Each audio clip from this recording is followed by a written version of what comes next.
वो शक्ति, वो दिव्य ताकत जो ब्रह्मांड के कण-कण में समाहित है, जिसे कोई भगवान कहता है तो कोई उसे ईश्वर के दूसरे नामों से जानता है। फिर चाहे धर्म कोई भी हो, लेकिन शक्ति तो वही है ना। कहने वाले तो उसे सबकॉन्शियस, सुपर कॉन्शियस या आदि शक्ति भी कह देते हैं। कई पगले तो उसे मैट्रिक्स भी कहने लगे हैं। मतलब वो जो भी है, चलो उस अननोन को 1 मिनट के लिए गणित की भाषा में हम एक्स मान लेते हैं। तो दोस्तों, लॉजिक ये कहता है कि अगर एक्स रियल है तो उसका दर्जा सबसे बड़ा है। मतलब वो सर्वशक्तिमान है, वो सर्वविद्यमान है और वो ही अल्टीमेट प्राण है। लेकिन एक्स अगर इतना ही पावरफुल है तो लॉजिकली ये भी अज्यूम किया जा सकता है कि एक्स हम सब से निरंतर कांटेक्ट में होना चाहिए।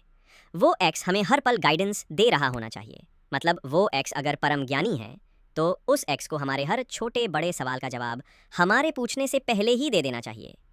फिर चाहे वो सवाल सृष्टि के रहस्यों को लेकर ही क्यों ना हो, क्योंकि एक्स अंतर्यामी भी तो है। लेकिन अगर एक्स सच में ऑल पावरफुल है तो ये भी अज्यूम किया जा सकता है कि हम उसके लिए बुद्धि में एक कीट पतंगे या पशु के समान ही होंगे। मतलब अगर एक्स इंसान है तो हम उसके लिए कुत्ता, तोता या ततैया जैसे ही होंगे। इसका मतलब ये हुआ कि एक्स अगर हमें कुछ समझाने बताने की कोशिश कर भी रहा है तो हमें तो घंटा कुछ समझ नहीं आ रहा होगा, क्योंकि हम तो बस उसकी हर बात पे शायद कुत्ते की तरह भौं भौं ही कर रहे हैं। विश्वास नहीं होता तो अपने टॉमी को ही 10वीं का गणित पढ़ा के देख लो। उसने हर बात का जवाब भौं भौं में न दिया तो मेरा नाम भौं भौं रख देना। अब ये बात मैंने कह तो दी, लेकिन प्रूव भी तो करना होता है बात को, अदरवाइज कौन विश्वास करेगा। तो दोस्तों, एक बार मेरा लॉजिक सुन लीजिए, फिर खुद फैसला कीजिए। वैसे तो असंख्य एग्जाम्पल्स हैं, लेकिन आज आमिर खान की याद आ रही है तो उनकी पिक्चर गजनी के बारे में बात करते हैं। बात करते हैं कि कहीं आमिर खान के अलावा गजनी फिल्म के माध्यम से एक्स भी तो हमें कुछ नहीं कह रहा।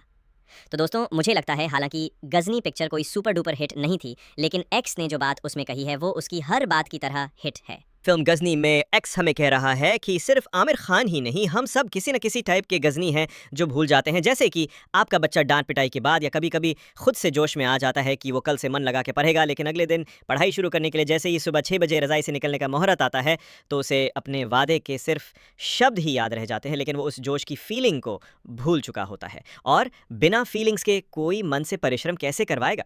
विश्वास ना हो तो किसी आशिक को ही ले लो, जब तक उसे प्यार और आकर्षण की फीलिंग्स याद होती हैं तब तक वो जम के परिश्रम करता है और उसके बाद वो बस मति भ्रम करता है।